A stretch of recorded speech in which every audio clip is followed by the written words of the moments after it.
Hi friends, welcome to Shri Kannada YouTube channel. Sharada serial ನಾಳಿನ ಸಂಚಿಕೆಯಲ್ಲಿ ಏನಾಗ್ತಿದೆ ಅಂತ ನೋಡೋಣ ಬನ್ನಿ. ನೀವೇನಾದರೂ ನಮ್ಮ ಚಾನಲ್ನ ಫಸ್ಟ್ ಟೈಮ್ ನೋಡ್ತಾ ಇದ್ದರೆ ದಯವಿಟ್ಟು ಸಬ್ಸ್ಕ್ರೈಬ್ ಮಾಡ್ಕೊಳ್ಳಿ. ಸಬ್ಸ್ಕ್ರೈಬ್ ಮಾಡಿಕೊಂಡು ತಪ್ಪದೇ ಬೆಲ್ಲೈಕಾನ್ನ ಕ್ಲಿಕ್ ಮಾಡಿ. ಜ್ಯೋತಿಕಾ ಮತ್ತು ಪಾರಿಜಾತ ಇಬ್ಬರು ಮಾತಾಡ್ತಾ ಇರ್ತಾರೆ.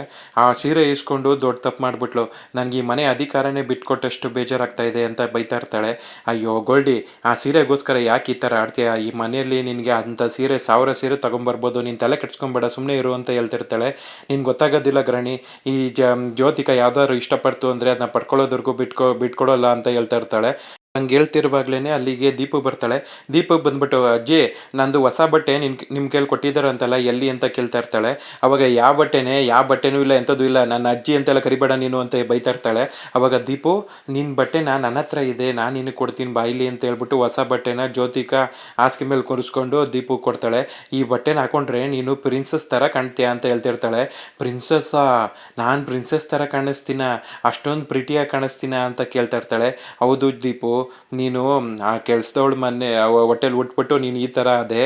ನೀನು ಏನಾದರೂ ಈ ಮನೆ ಮಗಳಾಗಿದ್ದರೆ, ನನ್ನ ಮಗಳಾಗಿತ್ತು ಅಂದರೆ ಈ ಮನೇಲಿ ಪ್ರಿನ್ಸಸ್ ಥರ ಬೆಳೀತಾ ಇದ್ದೆ ಅಂತ ಹೇಳ್ತಿರ್ತಾಳೆ.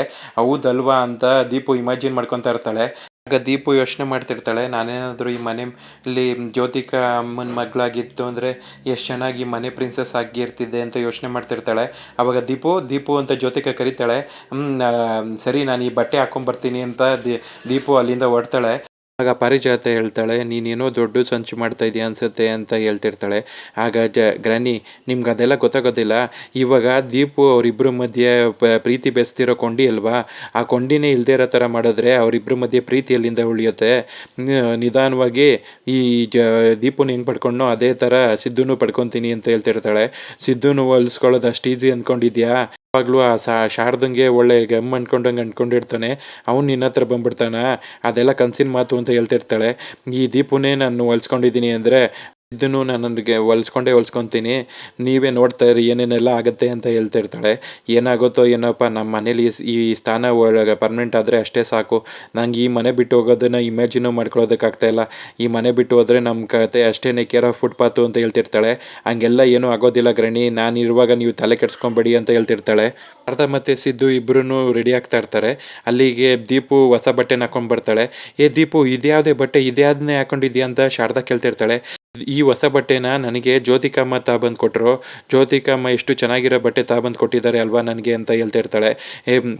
ದೀಪು, ಏನಿದು ಜ್ಯೋತಿಕನ ಅಮ್ಮ ಅಂತ ಕರಿತಾ ಇದೆಯಾ? ಆ ಥರ ಅಮ್ಮ ಅಂತ ಕರಿಬಾರ್ದು ಅಂತ ಶಾರದಾ ಹೇಳ್ತಾ ಇರ್ತಾಳೆ. ಅವಾಗ ದೀಪು, ನೀ ಯಾಕೆ ಈ ಥರ ಮಾತಾಡ್ತಿದ್ಯಾ ಅಂತ ಸಿದ್ದು ಕೇಳ್ತಿರ್ತಾನೆ.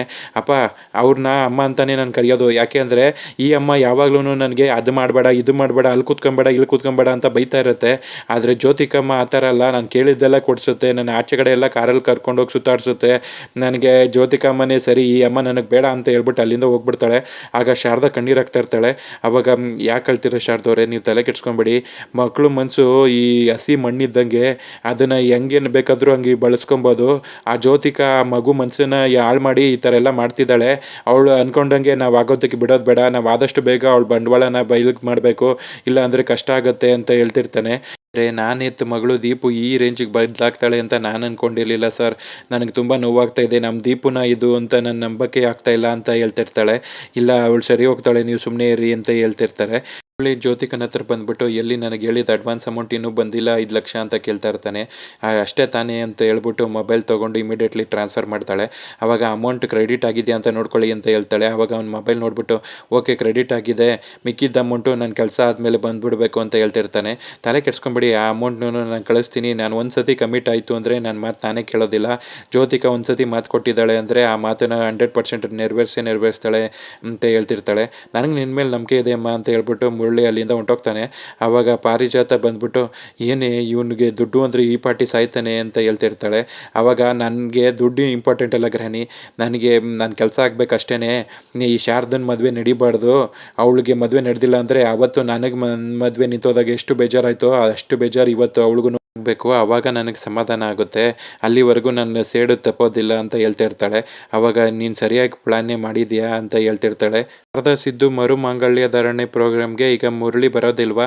ಮುರಳಿ ಬಂದಿಲ್ಲ ಅಂದರೆ ಈಗ ಸುಮಿತ್ರಾ ಈ ಮದುವೆನ ನಿಲ್ಲಿಸ್ತಾಳ ಅಥವಾ ಜ್ಯೋತಿಕನ್ ಪ್ಲ್ಯಾನ್ ಸಕ್ಸಸ್ ಆಗುತ್ತಾ ಏನಾಗುತ್ತೆ ಅಂತ ಕಾದು ನೋಡಬೇಕು ಫ್ರೆಂಡ್ಸ್. ಇಲ್ಲಿಗೆ ಈ ಸಂಚಿಕೆ ಕಂಪ್ಲೀಟ್ ಆಗುತ್ತೆ.